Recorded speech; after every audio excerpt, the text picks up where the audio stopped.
एक पोटली मिट्टी से भरी हुई, दूसरी अस्थियों से और तीसरी भरी हुई है कोयले से। अब आप बताइए कि जिसे मिट्टी मिली है उसे पिता के छोड़े हुए धन से क्या लेना है? प्रभु, इससे कैसे ज्ञात होगा कि किसे कौन सा धन मिला? यही तो कोई नहीं बता पाया, तो आपके प्रभु क्या बता सकते हैं। अब मैं चलता हूँ। ठहरो, मैं बताता हूँ।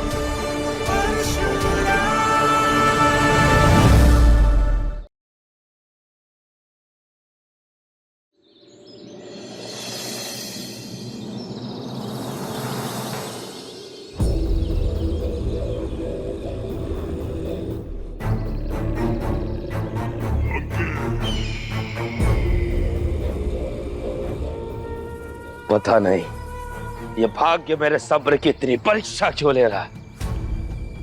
मैं विजय के इतने समीप पहुंचकर भी उस परशुराम से पराजित हो जाता हूं मायावी। भानुश्री, आपकी पराजय का कारण कदाचित मुझे ज्ञात है। यदि आज्ञा हो और आप क्रोधित ना हो तो मैं आपसे कहूं। आशा है तुम जो भी कहोगे वो उस परशुराम के हाथों पराजित होने से अधिक बुरा नहीं होगा। शीघ्र बताओ क्या कहना चाहते हो। तो सुनिए, परशुराम की विजय का कारण उसकी शक्ति नहीं अपितु उसके वो समस्त सगे संबंधी हैं बहनोई,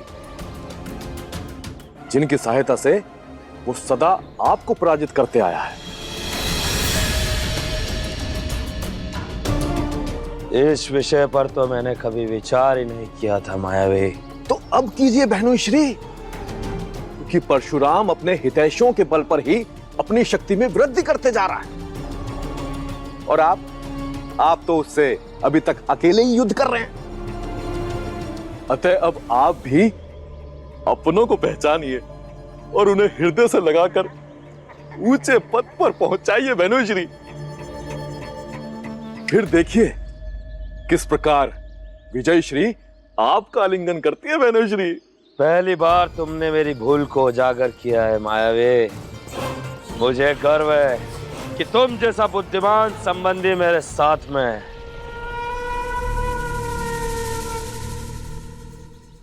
मेरी चतुराई कार्य कर गई। अब लंकेश मुझे ही उच्च पद और धन देकर सम्मानित करेंगे, क्योंकि सबसे समीप का संबंधी तो मैं ही हूं। अब मुझे अपने उन अनेक संबंधियों में से उसे चुनना है जो मेरा परम हितैषी है। विलंब मत कीजिए बहनोई, शीघ्र चुन डालिए।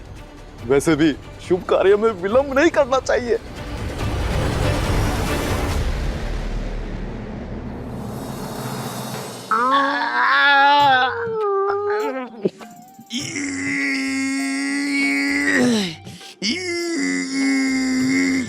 जय परशुराम की। प्रभु परशुराम जी की जय। मुझे पराजित करना कठिन है लघुमुखा। और मुझे पराजित करना असंभव है काकरा जी।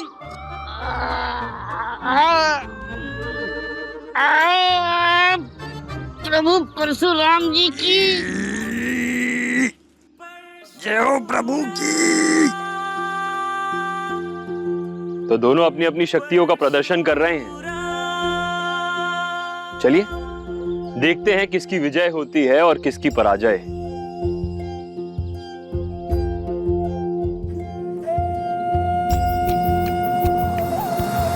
बचाओ! बचाओ! काकरा जी, आपको कुछ सुनाई दिया क्या? हाँ लघुमुखा जी। प्रतीत होता है कोई संकट में। प्रभु, प्रतीत होता है कि बिछाए जाल में पशु की जगह कोई मानव फंस गया है। जाल बिछाने का कारण क्या था काकराज? प्रभु, हमने किसी पशु का आखेट करने के लिए जंगल में जाल बिछाने की युक्ति लगाई थी, किंतु लगता है किसी पशु की जगह कोई मनुष्य आ गया। प्रभु, आप दोनों को किसी भी प्राणी का आखेट करने के लिए जाल नहीं बिछाना चाहिए था। आप बताइए कहां बिछाया है वो जाल? प्रभु चलिए मैं बताता हूं।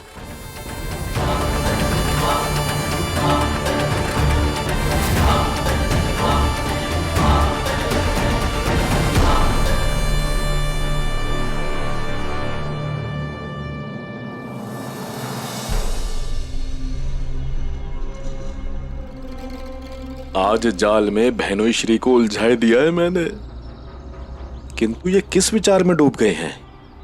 अपना कार्यभार मुझे सौंपने की घोषणा क्यों नहीं कर रहे? मैंने अपना परम हितैषी चुन लिया है मायावी, और उससे भेंट करने का विचार भी कर लिया है। मैं आपके समक्ष खड़ा तो हूं बहनोई श्री, बताइए बताइए। लेकिन उस व्यक्ति के विषय में अभी मैं तुम्हें कुछ नहीं बता सकता। तुम केवल देवी मंदोदरी से कहना कि मेरी प्रतीक्षा करे, मैं शीघ्र ही लौटूंगा। ये तो निकल लिए। तो मायावी, तुम व्यर्थ ही अपनी ऊर्जा नष्ट कर रहे थे इनके पीछे। इससे अच्छा होता मैं खा पीकर कुटिया में ही आराम से पड़ा रहता। ज्ञात नहीं मायावी, तुम्हारे भाग्य का उदय कब होगा। बचाओ बचाओ बचाओ, अरे कोई है, अरे कोई तो बचाओ।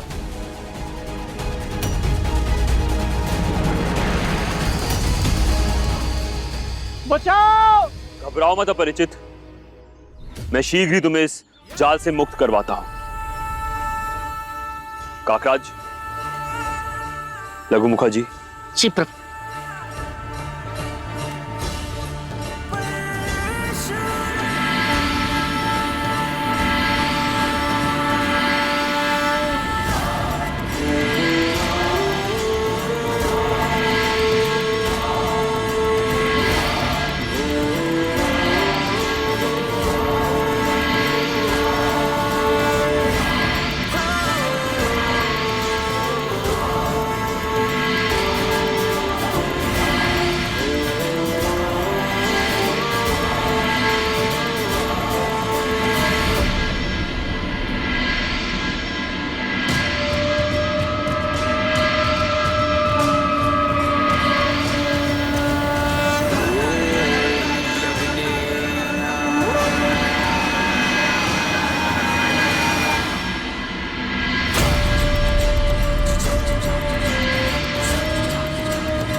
आप कुशल तो हैं?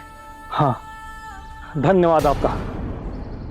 यदि आप सही समय पर मेरी सहायता नहीं करते तो मेरे प्राण के साथ साथ ये तीनों विचित्र पोटलियां भी विनष्ट हो जाती, जो कि हमारे पिताश्री ने हम तीनों भाइयों को अपने मृत्यु से पूर्व दिया था।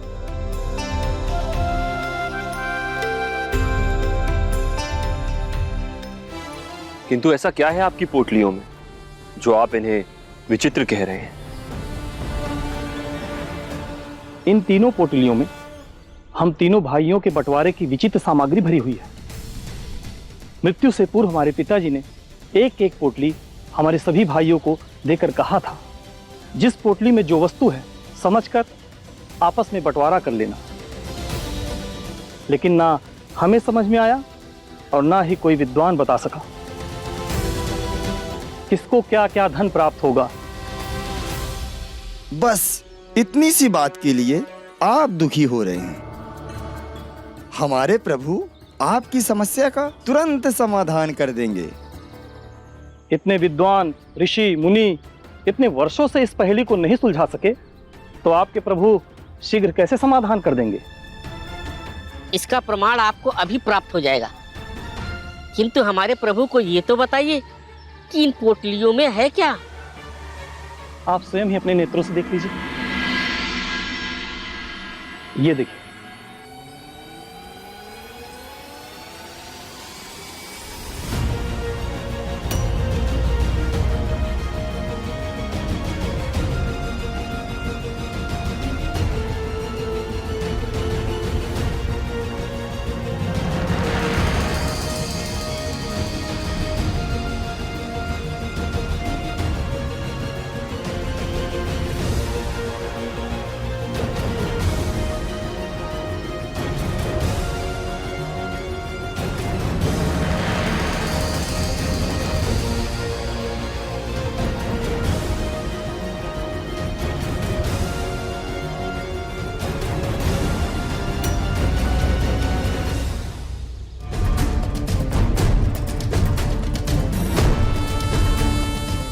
एक पोटली मिट्टी से भरी हुई है, दूसरी अस्थियों से, और तीसरी भरी हुई है कोयले से।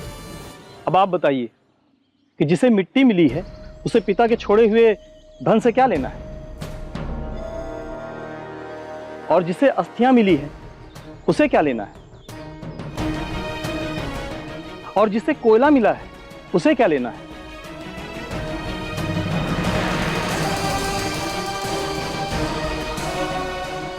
ये कैसे विचित्र पहेली है प्रभु?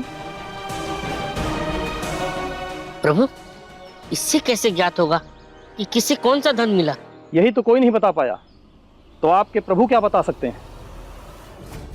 अब मुझे पूर्ण विश्वास हो गया है ये पहेली संसार में अब कोई नहीं सुलझा सकता। अब मैं चलता हूं।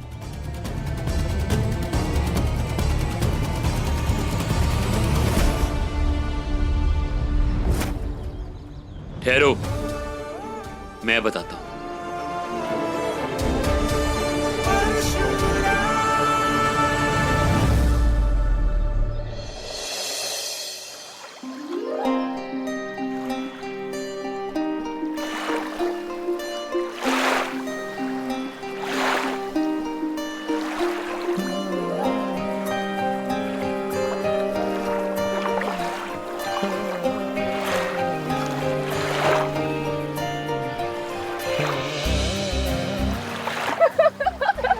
बस बस बस, निराली जल बहुत शीतल है, अब तुम भी डुबकी मारना बंद करो, शीत लग जाएगी। रूपाली, इस नदी के जल की तो मुझे आदत है महारानी जी। इस नदी के जल के लिए नहीं तो सिर्फ आप ही है। इस क्षेत्र में इतनी शीतल जल वाली नदी भी है, मुझे तो ज्ञात ही नहीं था। इस क्षेत्र में नदी के अलावा भी बहुत कुछ है महारानी जी। जैसे कि पशु, पक्षी, सर्प और मायावी असुर भी है यहाँ पे। मायावी असुर? हाँ, और पता है वो ना सुंदर सुंदर स्त्रियों को खोजते रहते हैं, और जैसे ही उन्हें कोई सुंदर स्त्री मिल जाती है वो उसे पकड़कर बलपूर्वक उससे विवाह करते हैं। बड़े ही विचित्र असुर हैं।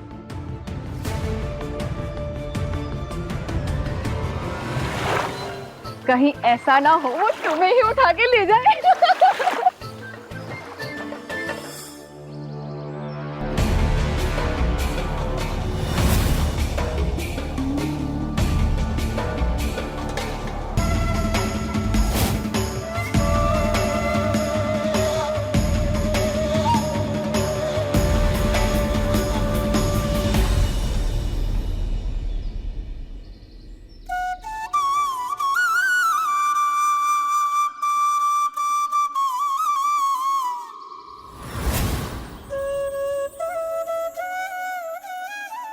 रूपाली, तुम्हें ये बांसुरी की धुन सुनाई दे रही है? हाँ, किंतु इस व्यावान में बांसुरी की धुन कौन बजा रहा होगा भला?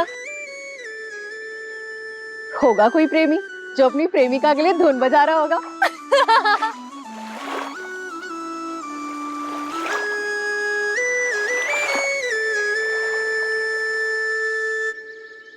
रूपाली, अब नदी से बाहर आ जाओ, शीघ्र चलना भी है। जी महारानी जी, अब आपसे एक निवेदन है, क्या आप मेरे वस्त्र दे सकती हैं? हाँ हाँ।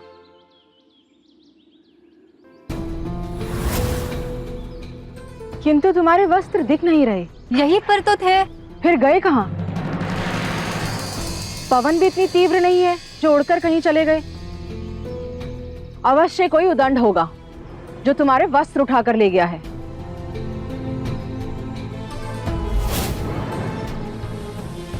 वो देखो, उस डाल पर है तुम्हारे वस्त्र, मैं भी ले आती हूँ। किंतु वहाँ उस डाली पर मेरे वस्त्र कैसे पहुँच गए? कहा ना अभी, अवश्य ही कोई उदंड है।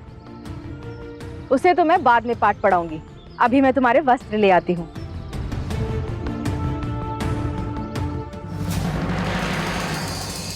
अब मुझे ये बताओ, तुम्हारे कौन से भाई को इनमें से कौन सी पोटली प्राप्त हुई है? जिसमें मिट्टी है वो पोटली मेरी है, और जिसमें अस्थियां हैं वो मेरे सबसे छोटे भाई की है, और जिसमें कोयले हैं वो मेरे मझले भाई की है। बहुत ही सरलता से आपके पिताश्री ने आप तीनों भाइयों के बीच में बंटवारा कर दिया, किंतु आप उसे समझ ही नहीं पाए। यदि आप समझ गए हैं तो कृपा करके हमें बता दीजिए। यदि आप मेरी समस्या का समाधान कर देंगे तो मैं आजीवन आपका उपकार मानूंगा। आपके पिताश्री ने आपको पोटली में मिट्टी दी, अर्थात जो भूमि है वो आपकी हुई। आपने सत्य कहा। मुझे बालपन से ही खेती करने में आनंद आता था और मेरे दोनों भाई खेती से बहुत दूर रहते थे। परंतु ये कोयले का क्या अर्थ है? कोयला जब बहुत से वर्षों के लिए धरती में दबा रह जाता है तो वो हीरे में परिवर्तित हो जाता है। अर्थात आपके पिताश्री उन्हें वो हीरे देना चाहते थे जो अवश्य ही छोड़ गए होंगे। हाँ, पिताश्री ने तिजोरी में कुछ हीरे रखे हुए हैं। तो अवश्य आपके मंझले भ्राता को व्यापार में रुचि होगी। उनकी रुचि को ध्यान में रखते हुए आपके पिताश्री ने उनके लिए हीरे छोड़े। आप सत्य कह रहे हैं प्रभु। मेरे मझले भाई को रत्न के व्यापार में बहुत रुचि थी और उसके बालपन से ही वो रुचि थी। आपका ज्ञान तो अद्भुत है प्रभु। तो पहेलियां तो सुलझ गई। किंतु प्रभु, इन अस्थियों का क्या रहस्य? इनके अनुज को अस्थियों की पोटली मिली, अर्थात पशुधन आपके अनुज को प्राप्त हुआ है। मेरे अनुज भ्राता को दूध और मवेशियों से अतिशय रुचि है। आप धन्य हैं प्रभु। आपने मेरी पहेली का समाधान कर दिया। अब मैं जाता हूं और सबका बंटवारा करता हूं। मुझे आज्ञा दीजिए। कल्याण हो।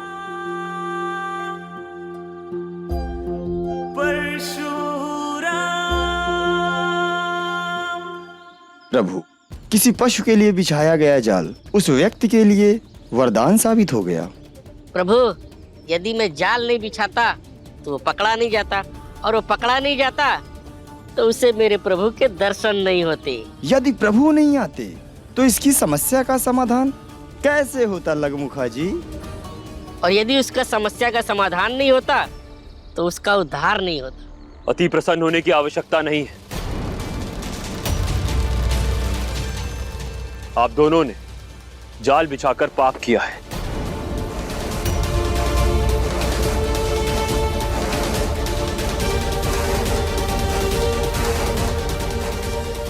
प्रभु,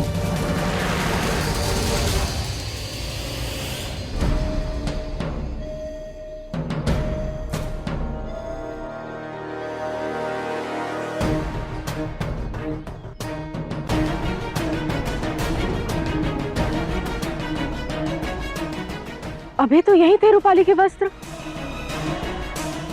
फिर लुप्त कहाँ हो गए?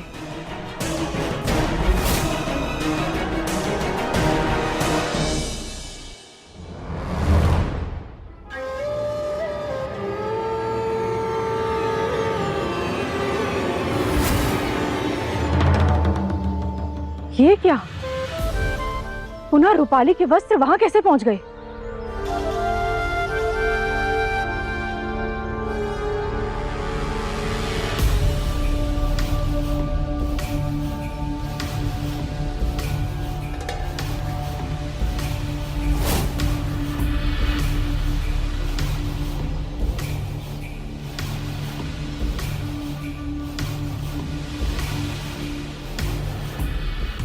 वस्त्र तो यही, पुनः कहाँ गए?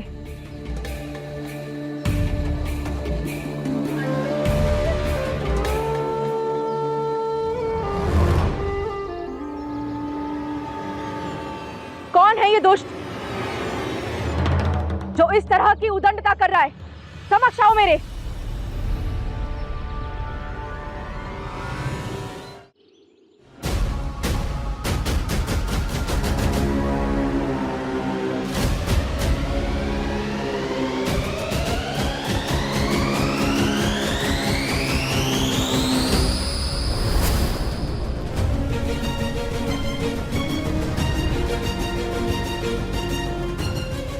कौन है जो ऐसी क्रीड़ा करने का दुस्साहस कर रहा है मेरे साथ? समक्ष आओ।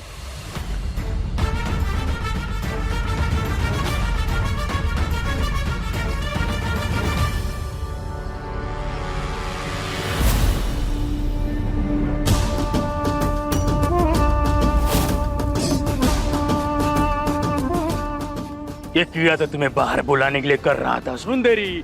चलो मेरे साथ। छोड़ो मुझे। रूपाली, कोई सहायता करो मेरी। तुम जानते नहीं हो मैं कौन हूँ। ये तो महारानी जी की पुकार है। कहीं उनके साथ कोई अप्रिय घटना तो नहीं घट गई?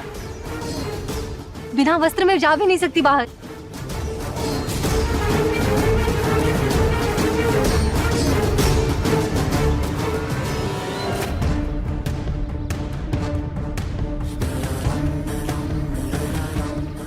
प्रभु, आपका कार्य अकारण किसी भी पशु का आखेट करना पाप होता है काकराज, क्योंकि वो भी उसी ईश्वर की रचना है जिसकी रचना आप और आप है। उसे भी जीवित रहने का उतना ही अधिकार है जितना आप दोनों को है। यदि भोजन सरलता से उपलब्ध है तो किसी भी मनुष्य के लिए पशु का आखेट करना पाप है। ईश्वर ने मनुष्य के लिए फल, फूल और अनाज के भंडार दिए हैं। मनुष्य को इन्हें ही ग्रहण करके आनंदित रहना चाहिए। प्रभु, आपने हमारे नेत्र खोल दिए। ईश्वर ने मनुष्य के दंत शाकाहारी बनाए हैं, तभी तो मांस खाने वाले पशुओं की भांति नुकीले और विशाल होते हैं। प्रभु, अब हम सदा शुद्ध शाकाहारी भोजन का ही पालन करेंगे। मुझे अति प्रसन्नता है कि आपको आत्मज्ञान हो गया। चलिए, आप फलों का आनंद लीजिए। मेरे 8वें बाण को साधने का समय हो गया है।